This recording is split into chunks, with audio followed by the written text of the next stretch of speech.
hon. Hey, Hi. hello, friends. Hello. You guys ready to walk each other home? I'm ready. I'm All ready. right, girl. All right, the three of us are ready. Hi, friends. I'm Holly Elissa Bruno, and I want to welcome you as one of three people who are walking each other home. We invite you to join us. We're trauma survivors. We have had some tough stuff happen in our lives, and rather pretend that it didn't happen. I admit it happened. I own it happened. And I also am willing to see and say, how can my life be good? How can I be true to myself, given all the stuff that happened? And today, especially being an American in a country that used to be democratic and is no longer so, I feel lots of re traumatization. So I want to welcome my two friends, colleagues, fellow travelers, and invite them to introduce themselves. I am Denise Rokicki. You can find me on Facebook, Denise M. Rokicki, if you need to chat. And I'm here to, encourage healing in myself and others. Thanks, And sweetie. hi, I'm Priscilla Rodriguez. I'm the founder of Family Consulting and Coaching. I'm a trauma-informed therapist and consultant specializing on early childhood. And you can also find me on my website, Family Consulting and Coaching. Okay, so good. I'm glad to see everybody. And the thing that we have in common, whatever our professions are, or whatever we're doing or not doing in our adult lives right now, is that we are trauma survivors walking each other home. And Ram Dass said that we're all just walking each other home. So, what I'm going to start out with is this. Can you both, in fact, I'm going to invite all three of us to share an experience we had recently where we knew that we were trauma survivors, no question about it, and that experience of being reminded of our trauma spoke to us in any which way it spoke to you. But any of us can start off saying, yeah, here's an experience I had recently where I knew 100% I'm a trauma survivor.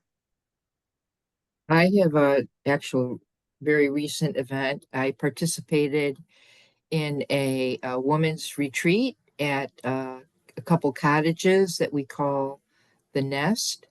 And these two women bought these two cottages and built a big deck and are trying to create a retreat space. So this was the second event at that space. And it's out on Lake Erie. It's really awesome location, millions of trees, lots of opportunities for nature. We saw probably 300 pelicans migrating over our head going south to Florida. Oh, that was Pelicans, amazing. They were pelicans in the Midwest. yes, they have been here for several years now, more visible the last 3 years.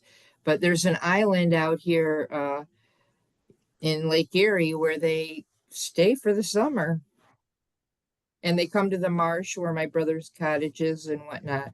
That was there. We have an eagle there too at that cottage called the Nest. So what we had a retreat and it was really the purpose was to create sun catchers out of tumbled glass and driftwood. So, but that was Friday. No, that was Saturday night. The rest of the time, we were all trauma survivors walking each other home. Wow. Everybody, some people were currently in a triggered state, and we were able to let her speak and tell her trauma, and it was quite nice. I think there Hmm. ended up being like 12 women that we spent.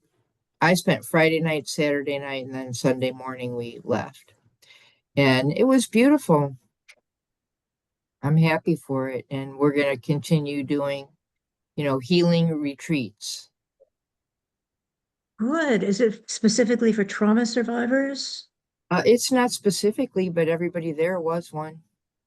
Wow. Okay. But it's all women. Yes. And we know Great. each other. We all know each other through a group that I joined, maybe a year and a half ago, which is Bowling Green / Toledo, later in life lesbians. All right.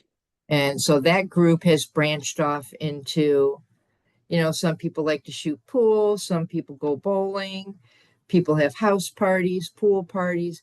Different groups are forming off the big group. And we have so many members now that there's often 3 activities for the week or for the weekend. It's Oh, I love interesting. it. Yeah, Good. yeah, Good. Well, girl, I'm glad for you. So you've got another support group going. right. And yeah, and this one is, live face to face. Are you We also surprised? have we also post if we, want to tell a story or whatever, you can post in our private chat group, which that's what we used to do on AOL. We would have like Hmm. 3 meetings a week, but then we would also have where you could write, about your feelings and experiences. So we have that here. That sounds good, girl. Are you surprised that everyone who's in this lesbian group is a trauma survivor? No, I mean, growing up a lesbian is already trauma. Yep. Especially So, because the age group you said it's like, right, how we're did you, older, later in life, lesbians, right? Yes, no, I and wasn't surprised at all. And, I was happy the way the conversation went. And, we could make observations. One woman was like in a very childlike, but on the silly side, uh, behaviors, skipping and giddy. And she has recently started that IFS training. And I said, "Oh, there's your little girl coming out." And, we were able to, develop that conversation. And she got to say, "Yeah, this is what I'm learning and this is what I'm practicing." And I go, "Yeah." And so then once we acknowledged that that is who was present in her and that we're not judging her for being there in that presence, she felt so safe to be silly the whole weekend. I mean, she was nothing but silly the whole time. And, I believe it was really helpful to her. I love that, Denise. And for folk that might not be familiar with the term IFS, can you tell us about that?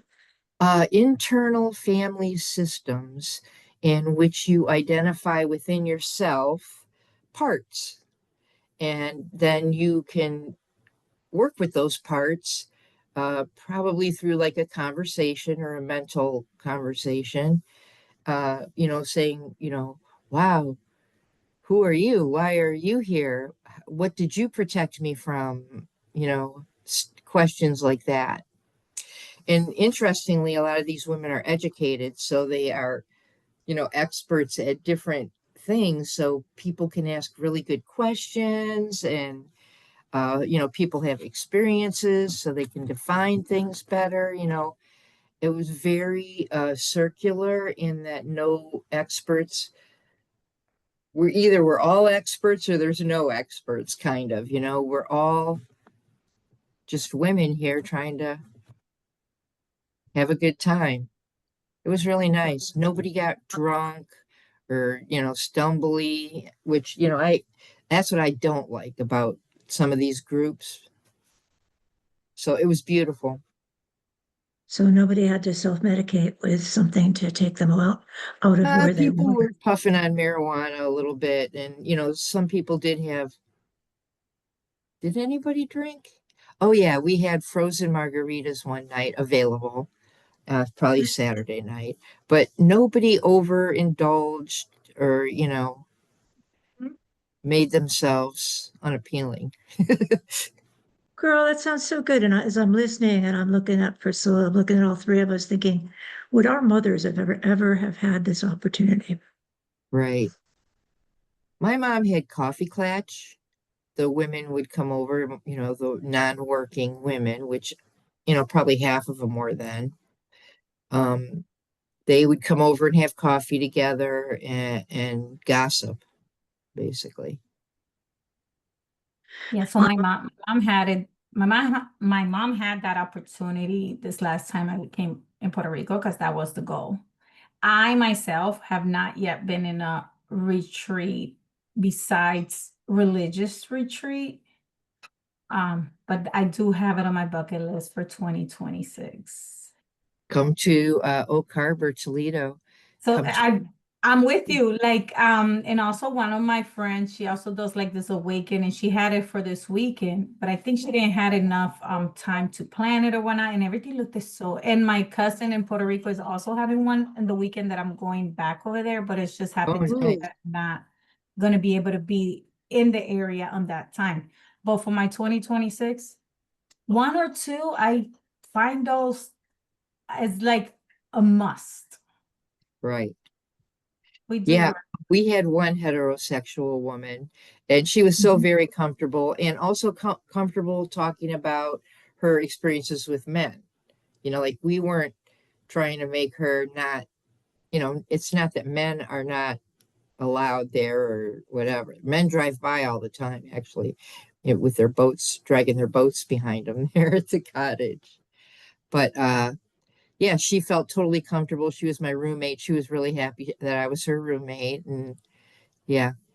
Nice. So, it's open to actually there's a Facebook page. So when we did the other ritual a month ago, a woman just came from the Oak Harbor area and she's straight. And, she came to the event, which was the ceremony, and she was totally comfortable. And, nobody tried to hit on her and she wasn't worried about that situation, which a lot of heterosexual women think that, lesbians are going to sweep them off their feet or try that, but we don't.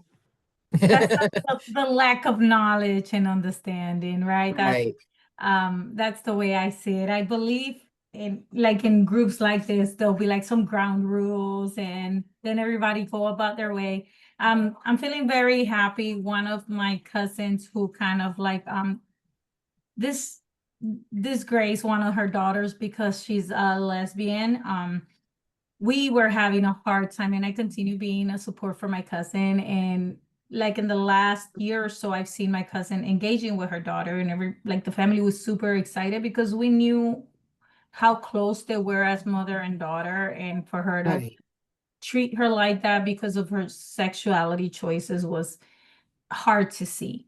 And for me to have, I have a son who identifies himself as gay, and I've always say like, I remember coming to Massachusetts and that was like an issue, and I remember him wanting to put like the mop as the hair, and I'm like, well, I'm like, as long as you find a boyfriend that is into fashion, like we'll go for it.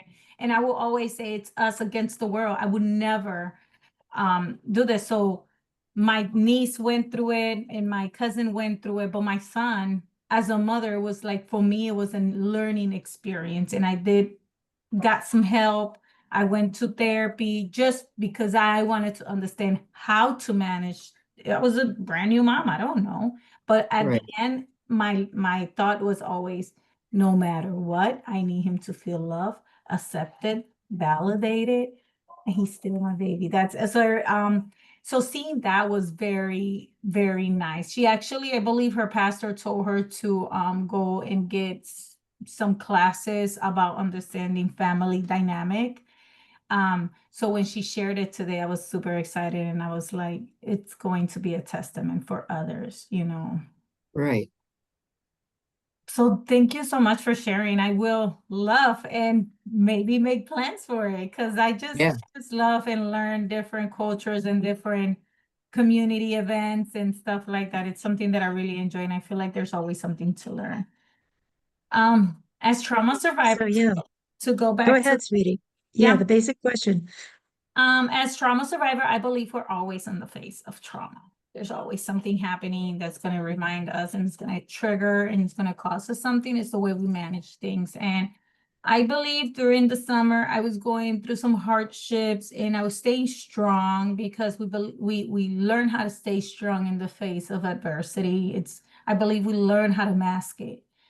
And I transitioned out of my job. And then a couple of weeks after of me quitting, I learned that and even I'm not, I don't really, because I don't know if somebody sees this, I'm going to be very gentle about it. But it seems like I basically was walked out of my job. And that came up in some of my transition. And I wish I would have had a little bit of one of the things that you said, Denise, is expert with different things. The group of ladies of expert group things. And I believe that because of who I am and the things that I have encountered, I kind of close myself and I may have the support group, but if I can't identify it, I'm not able to create awareness. So I am grateful for the experience and learning about it. And I get so emotional, but I've learned, and part of it, it's learning that every experience, it's a learning experience and seeing it from that way. So I'm grateful. My dog is very sick. One of my dogs, my baby's very sick. So I'm like, oh, thank God I'm not working because now I can dedicate this amount of time to my dog and spoil her. Shayla, I'm able to entertain her more. I'm able to work more on my own personal stuff. And yeah, even though I'm not close to the light, I can see the light, and I know that there's a lot of things to still learn and grow. But that felt like, wait, what?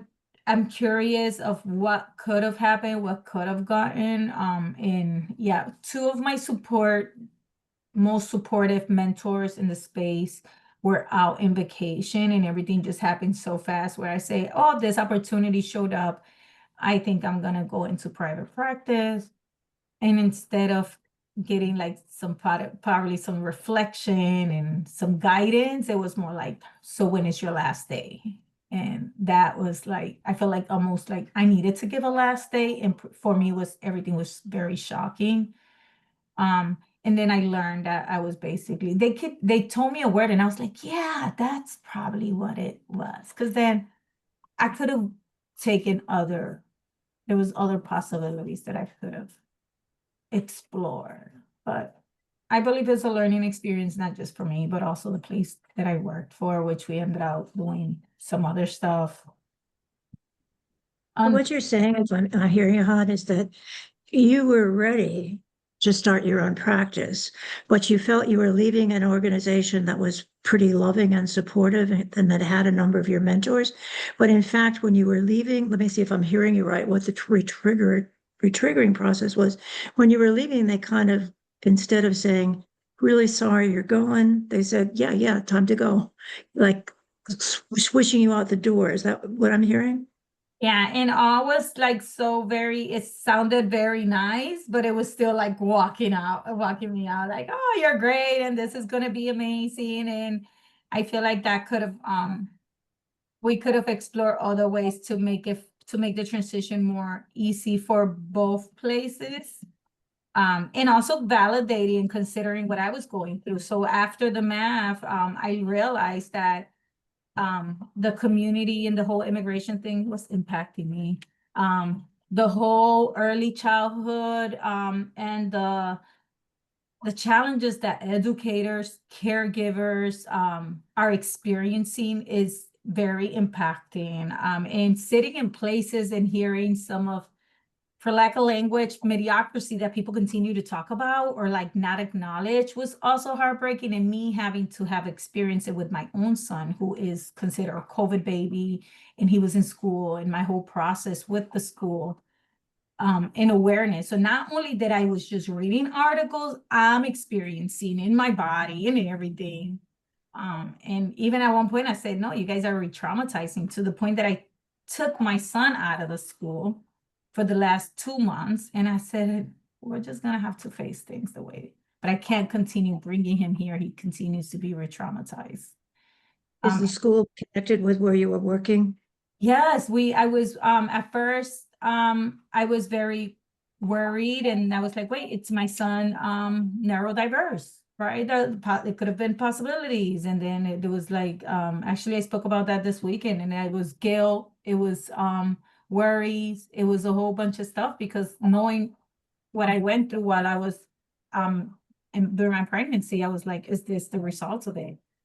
And so I did not put it under like I never doubted that he was extra energetic. He is extra energetic. But for me, he's normal. Like for me, he's a boy. So when the school started sharing this, and this is his second year. First year, the teacher was super nice. She's a veteran, been there for a long time. But the second year, this teacher was there for 3 years, but I'm still like not using her experience. I'm still thinking like, well, maybe my son is. So I got him evaluated, got him assessed at this hospital, at the school, and he was great.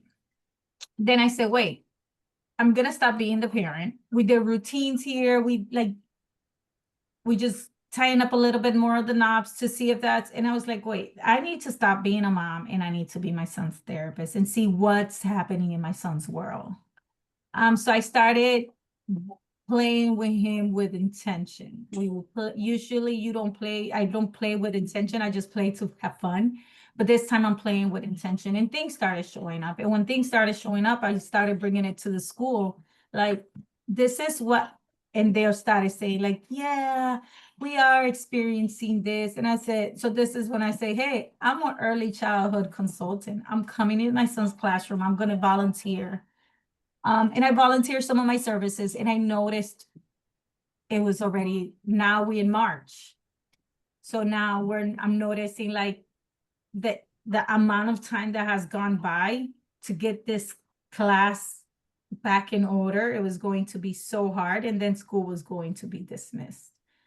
But I was able to know that a lot. My son wasn't eloping. He was actually running away like Flash. So the enemies don't catch him because he was being bullied.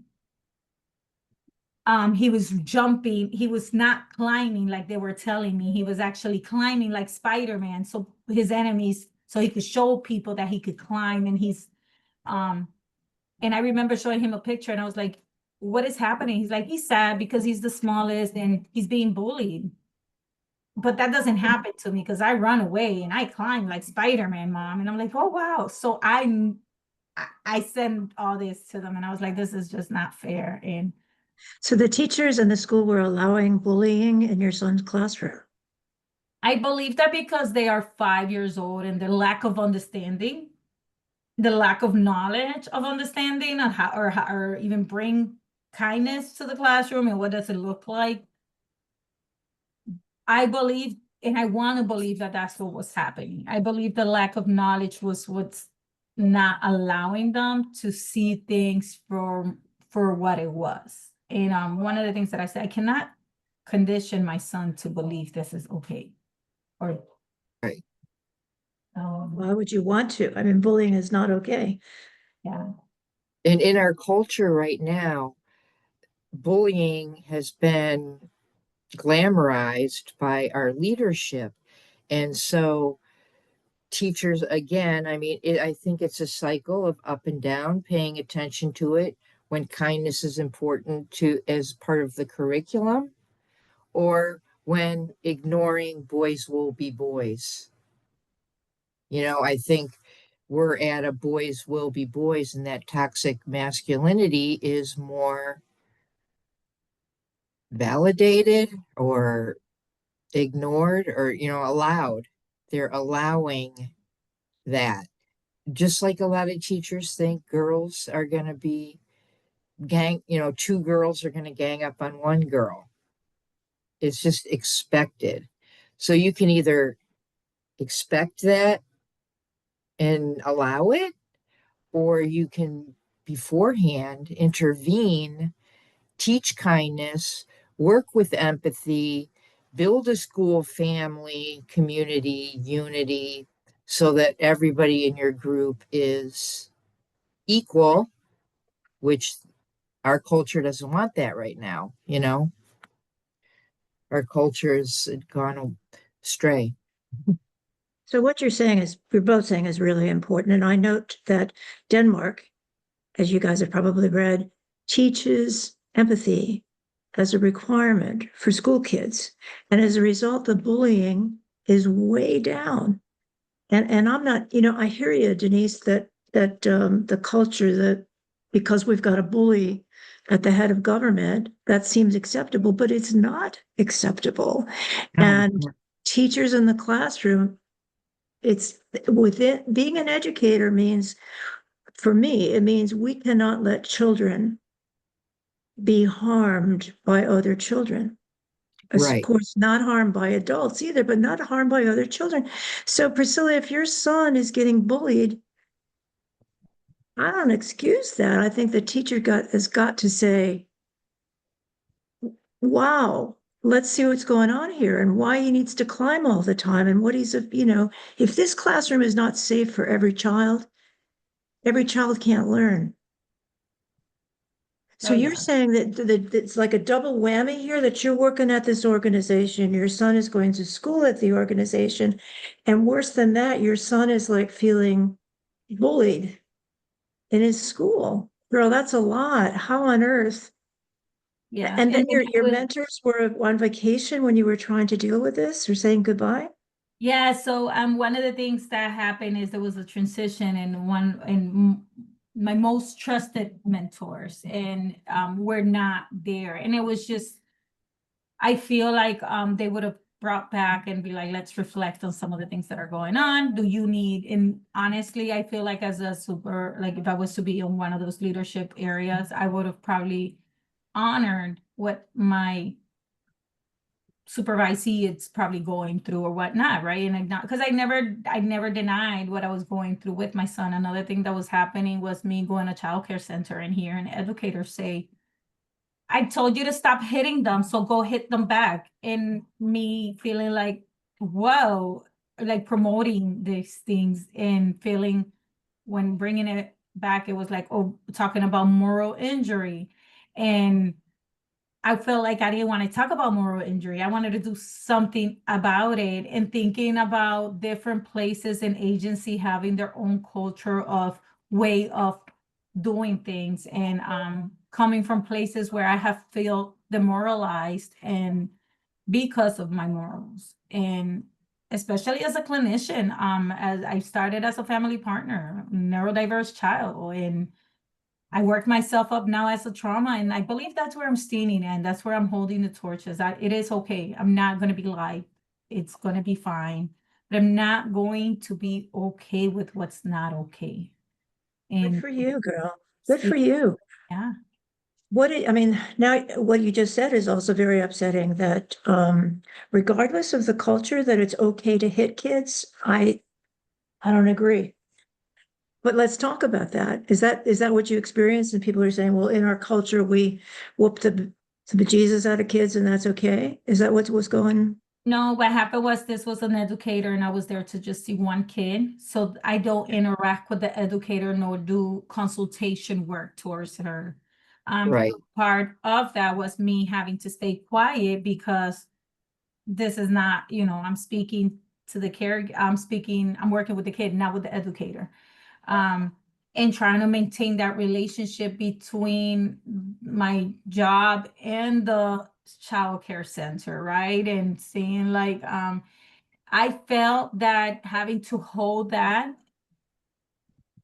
and trying to brainstorm how to come back at it and work around it, it was like sitting with something that for me, and in doing some research, like every time a child under the age of 6 experience trauma, Mhm. the amount of time that could take to heal or resolve or decompress that can be life, it can be life turning, or and that I sit with those things. So for me, walking away was like I'm walking away to tomorrow's president or tomorrow my daughter's possibly boyfriend. I'm walking away to right, the boss, and that was sitting very heavy on me. And so between that, the immigration, um all these stuff was like, man, I should have just taken a leave and be able to decompress all this.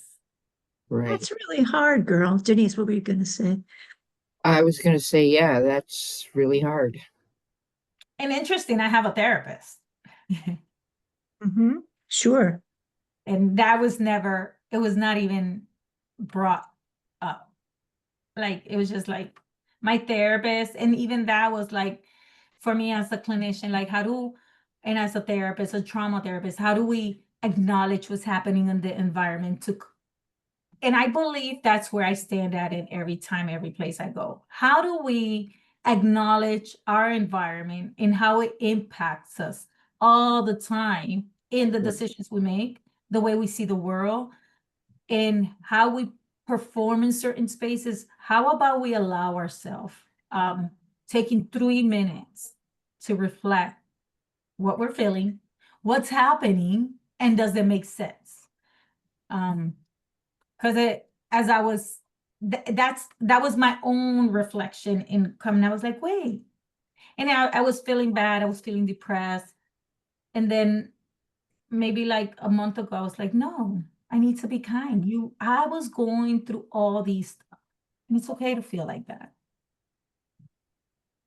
But yeah. That's a lot. That is really a lot. So you had this going on with your son. You're concerned for your son. As a consultant, you see something else going on that is concerning you. And then at your overall work, you're not feeling the kind of belonging and support that you used to feel. And that really gets down to what clobbers trauma survivors all the time. And that's if I start to feel like I don't belong, if I start to feel like something's wrong with me, if I start to feel like I'm failing, that just feeds right into the bad dog, bad dog, self-blame, which is what I'm really good at doing. And I'm speaking for other trauma survivors when I say that. So I'm sorry that you had, I mean, I know you're strong. We are strong, but it also hurts. That hurts, especially when it comes to your child. And it also hurts when it comes to your feeling like you had a community there, girl, a supportive, loving community, and they didn't come through at the end. That's heartbreaking. I'm sorry. It's a huge betrayal. It is in the smile, in the face of smile, right? Right. They smiling on your face, but I know that I was not meant to belong for a reason. So the only thing I'm feeling like, and I one time did feel like the guilt. It was more with my son in that moment. But other than that, I'm feeling kind. And I know that people like us, it's, we are a threat because we come not with just knowledge, we also come with lived experience, and we can, and I believe this is where you're healing, when you're able to stand in front of adversity and be like, I get it. I know that for you, or it's convenient for you, for me to probably not be in these spaces for many reasons. Sometimes I believe that people doesn't even realize that they are being, it's like by what is it, unintentional bias. Right. And they don't even realize it until it's gone or whatever. No, you're right. It's a very primal thing. It's like, the body rejects the foreign object, but how does the body know what's foreign? I mean, how does the body accept penicillin? That's foreign, right? Except the body accepts it. When I got the polio vaccination again, before I was taking off my travels, I got all these vaccinations. I got the polio vaccination. I could literally feel where the injection was going in, that my body was saying, no, I don't want this. I don't want this stuff. And I think Priscilla, you nailed it, that it is not conscious, but it's beneath the surface if I just go to look at it. I, as a person that predominantly is white, I can pass all kinds of ways, but if I just stop, as you said, take 3 minutes and say, is really going on here? Then I get it. I get it. I can't let this go by. Denise and I protest every week. Why? Because we see people, because they're brown, because they're black, because they look like they are not white Americans, that the president has said it's okay to arrest these people. And it breaks my heart. I'm sure everybody listening, and both of you, like angry as I am, that 4-year-old kids are being taken out of their homes at night. Why? Because they look brown. or because their language is different. Gosh, I mean, it's very offensive. And what we've got to do, I think I've heard this my whole life, you guys probably have too, is to make our choices. Parents often say, you got to choose your battles. Well, Janice and Priscilla, we got so many battles going on right now. Exactly. I mean, Right. Priscilla, And what do you that's what kind of hurt Yeah. you, Priscilla, because you were here to observe and help with this piece. And then this piece over here, you have no impact, even though that's where it started. Mm-hmm. You know, you were limited in your ability to help. Yes, in many spaces, right? I was limited but I believe that that's kind of like, I believe that that was like what was happening with me and being okay. Some of the things that I heard is like, you're over experienced, or like you're, it's not over experienced, like, overqualified. Overqualified, honey. We know that one. And You're too smart. We don't want you around. You're seeing too much. Right. yes, or like I would hear things like, I could learn from you. And my idea was like, oh, sure. So in my head, and I remember telling somebody, like, I think that my biggest mistake was being transparent, um, in a space that I thought was safe. And because I share something looking for to brainstorm to help me. And what I was like, the next thing I heard is, so when are you done? And I'm like, wait, but I haven't even processed this. Like, I don't even know if this is the right decision. Um, This is a very big thing that you're raising for trauma survivors. You're talking about what happens when a safe place is no longer safe, or maybe it was never safe. Did you ever think about that? Maybe it was never safe. Well, the people who were missing from your mentors, your true mentors, were missing. So your safety was missing. mhm. That's what it was.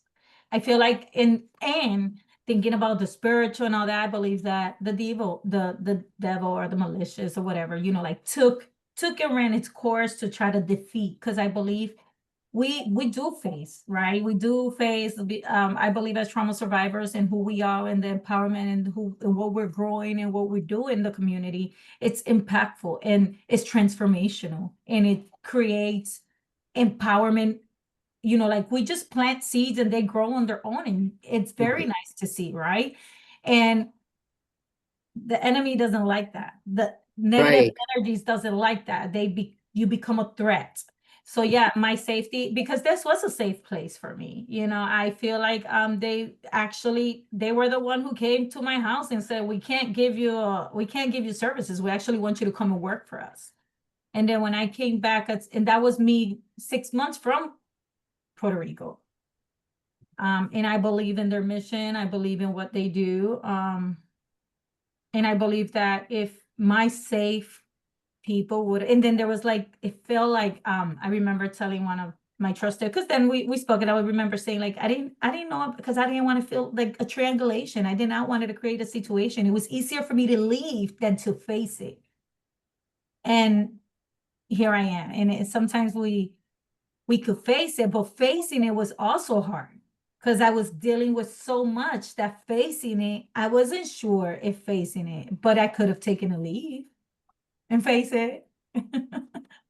What you're saying is the person who's different is the one that's got to bear the burden. And I don't like that. I don't like Right. that at all. And the other thing that I'm really angry about just listening, Priscilla, is that you were saying you were being transparent. That's your word.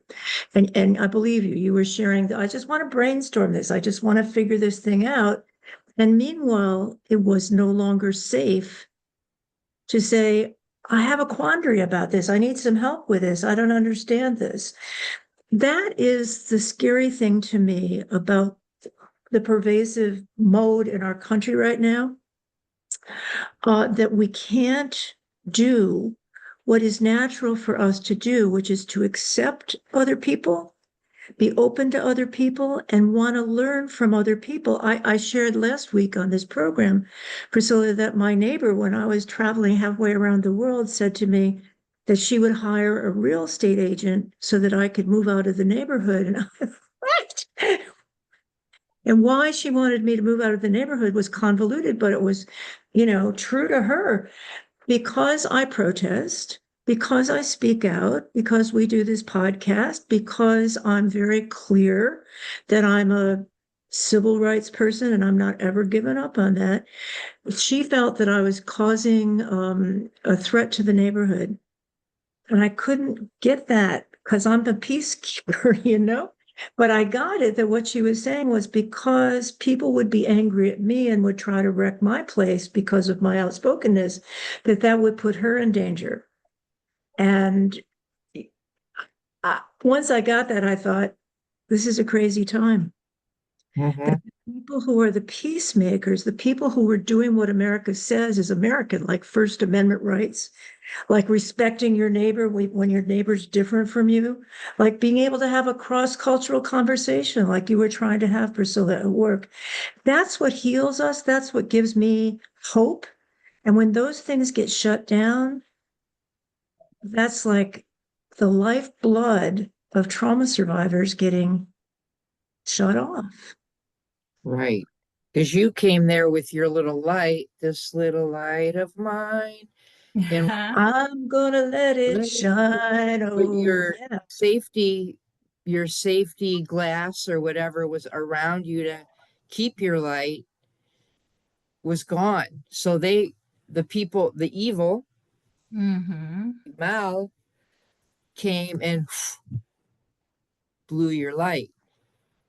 That is a basic question, my friends, and I want to thank you both for raising it because I have a friend, she's also a recovering attorney, and she said to me, she's very Southern. She said, I did Sorry, an I got tears, so I gotta clean them out. okay, sweetie, no need to be sorry about that. Thank you. She said to me, I did an inquiry into evil. I wanted to understand what evil is. I have separated myself from the good and evil bifurcation because my family was so evangelical. And so you're all good or all bad, and you're going to hell, you're going to heaven. I said, no, life is more complicated than that. But I do believe we need to raise the question on this program.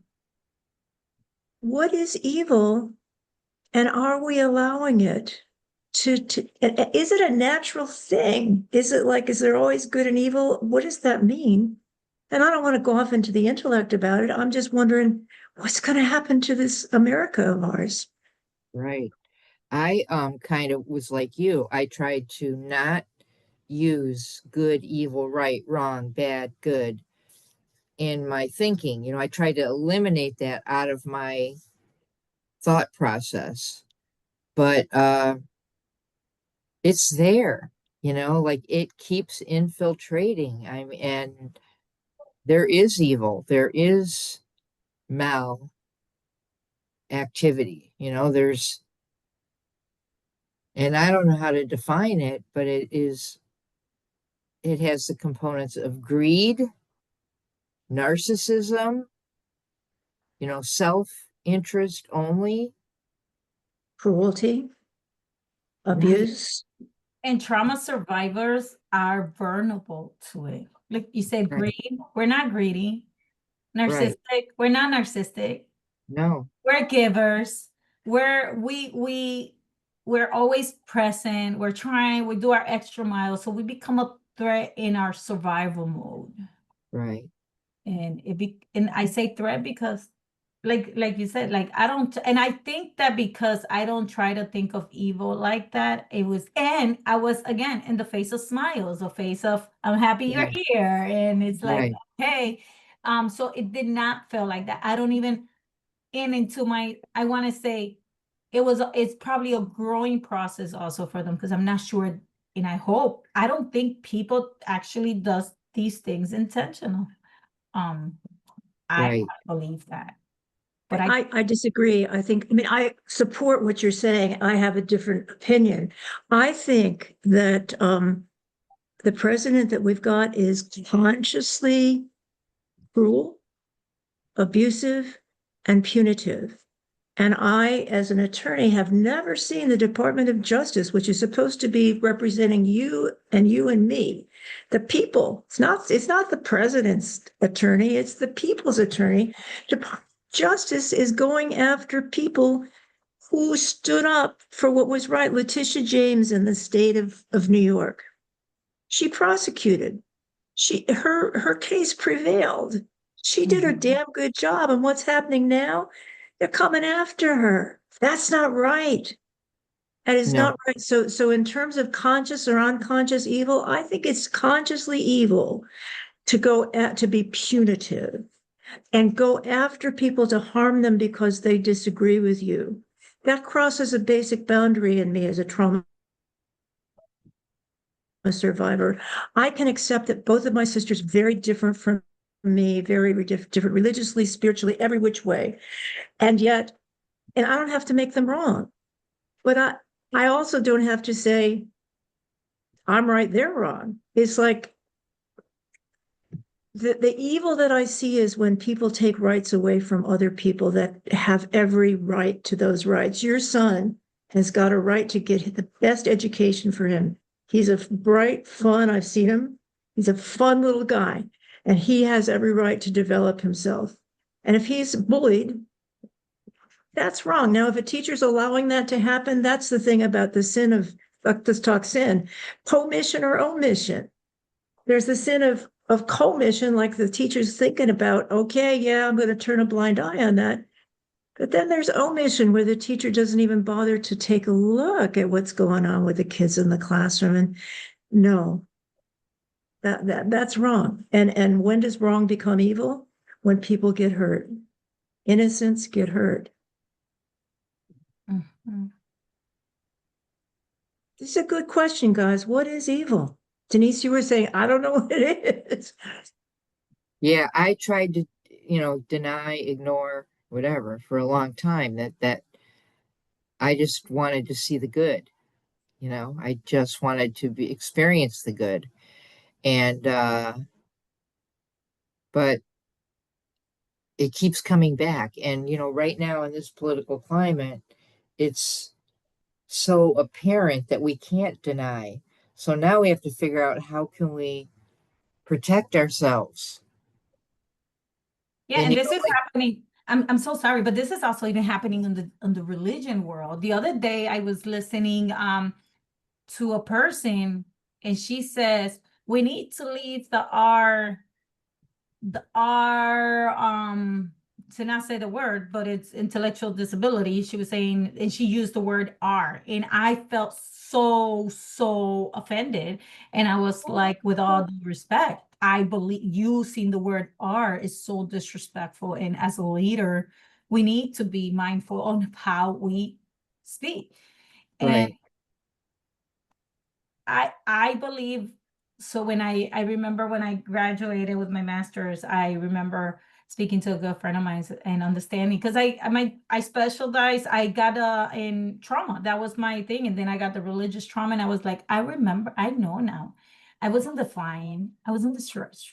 I had wonders because this doesn't look right. And me speaking up was an issue since I was young. I got kicked out of Sunday school class for raising a question. Literally kicked out. I'm like, what, 5 or something? And it's a very religious place. And the Sunday school teacher's going, you got to be born again. It was something about this guy, Nicodemus, got to be born again. And I'm saying, how do I do that? Do I climb back up inside my mother?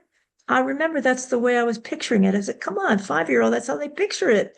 Do I climb back up inside my mother? And that Sunday school teacher kicked me out into the hallway and told me not to come back. And there it was, good, bad. That's religious abuse. A right, child has a right to ask a question. A child was asking a developmentally appropriate question for the right. age. Come on. But it's all about trauma surviving is all about belonging or not belonging. And Denise, you started us off by saying, I have this group I belong to. And Priscilla's Right. saying, I'm going to get to be part of these groups too. And what I want to tell you guys is that every week, 4 times a week, I join up with other trauma survivors so we can walk each other home. It's not, we don't tell each other what to do. We don't tell each other who's right or wrong. That's not it. We take a look at how am I dealing with today's challenges? And just by listening to each other, it's like a good therapists often just listen and they accompany us on our journey. Yeah, And Janice. we can hold our hands around each other to keep that light okay, to Yes. protect that light from getting blown out. That's how I see it, not only can I have my light, but when I'm in unity, I'm letting other people have their light too. Yeah, I and hear you, girl. we're able to embrace the authenticity that comes with the growth. We're Mhm. able to say, hey, I know you're going through this, and this is a safe space. We're able to say this is in what we're able to create, and I love what you said, Denise, that your own community, your own space to be like, this is, like I'm going through this, and let me take a step back and let me explore this. Um, So, guys, we're coming to our 5 minute time, but I want to say of the three of us, in terms of when have we felt like a trauma survivor recently, you guys have really nailed it. I want to add something that's healing and also possibly stereotyping me. I'm going to tell you, this morning, after a lot of research and a lot of interviews and a lot of discussion, I put on it looks like a do-rag. I put on this do-rag and hello, puppy. I got measured for TMS, transcranial magnetic, whatever it is. And Therapy. it's TMS. The S is, Mm. I told myself I would get this, it will come back. But here's the deal. For people who are trauma survivors, we are often diagnosed, and Priscilla, you know this, we often got diagnosed back in the day as having chronic depression. That's my first diagnosis because that's all they had. They didn't have CPTSD. They didn't have even PTSD. So TMS works to heal chronic depression. It also has been proven to work to heal panic disorder. Now, in my experience, anxiety disorder, panic disorder is like one of those things you're talking about with IFS, Denise. When I start panicking, that's like a sentinel telling me something dangerous is coming. You got to do something to take care of yourself. So this morning, I went into this room. I filled out the last form. I'm with 3 people. They're measuring my brain. They put on this cap and they're measuring my brain to see where in my prefrontal cortex they can find the in to where my brain can accept the impulse Treatment. the best. And I'm sitting there, it feels like a pileated woodpecker, one of those big old woodpeckers going tap, tap, tap, tap, tap, tap, tap. And I watch myself not panic. I watched myself say, girl, you're 79, you've been through a lot of trauma. And here is a choice you've made. Now, this is very big deal as a trauma survivor. And I want to invite all 3 of us to look at it. When I feel I'm making a choice, then I feel far better than when I feel a choice is being imposed upon me. I have made a choice to get this treatment 5 times a week for 5 weeks to see if it will awaken the cells that got shut down because of the trauma. That's on the right side of the brain. On the left side of the brain, they're going to work on that too to see if the cells that shut down or turned immediately shunting into panic, if they can be reprogrammed not to automatically go into panic. So I'm choosing this. I'm an early adopter because if something looks like it's going to help my trauma recovery, I go there. So I want to say that today, we've got like 3 minutes left now. I want to say that today even if it's the end of our program, because you guys will be with me on this journey. And as I go through it, I'm going to let you know, does TMS help? Does emotional freedom technique, tapping into acupressure points, does that help me? Yeah. Has it been proven now that scientifically it helps? Yeah. So to the listeners and to the three of us, I want to say times are horrible. Evil is not just lurking, it's like at the door. My neighbor wants me out of my home that I paid for myself. Priscilla's like, thinks she's in a home place, and all of a sudden the people are going, yeah, time for you to go. Denise has somebody across the street get picked up and pulled over by masked bandits. This stuff is going on. And I just want to say to everybody listening, we are walking each other home. And if this conversation helps you, because we're just speaking the truth from our heart, join us. Join us every week. And you can join us in person. You can type in, you can contact us individually. HollyElissaBruno.com. Just go there. Denise and Priscilla told you how to contact them. So Priscilla, Denise, you guys, how do you want to close out this session? We looked at good and evil. We looked at being excluded. We looked at finding community. We looked at trying a whole new system of healing. We looked at a lot, my friends. I'm really happy that you're trying this new treatment. And I know women who are massage therapists who have done the cranial work of moving energy but with their massage techniques. And so, yeah, I wish you the best of luck with that. And Thanks. Priscilla, you keep learning and growing. You are, amazing. And the insights that you're having that are really going to help you. Yes, thank you so much. And so And the is rest you of guys. us. I feel very fortunate to be part of this space, and I appreciate you guys both, and including the listeners. And I want to close saying that despite of what we're going through, guys, we still have the courage to wake up and make a difference, because just like we're striving and making it happen for ourselves and healing, we believe that those that are listening can do it too. They just need to identify their team in their safe space, and we're here for them. Yep. We We got are our little indeed. light shining. Yep. Gonna let it shine. Oh, this This- little light of mine. I'm gonna let it Let it shine. shine. Oh, I'll see you guys next week. Oh, Okay. I'm gonna let it shine. Let Let it Let it shine. shine. Let it it shine. shine. Let it Let shine. Let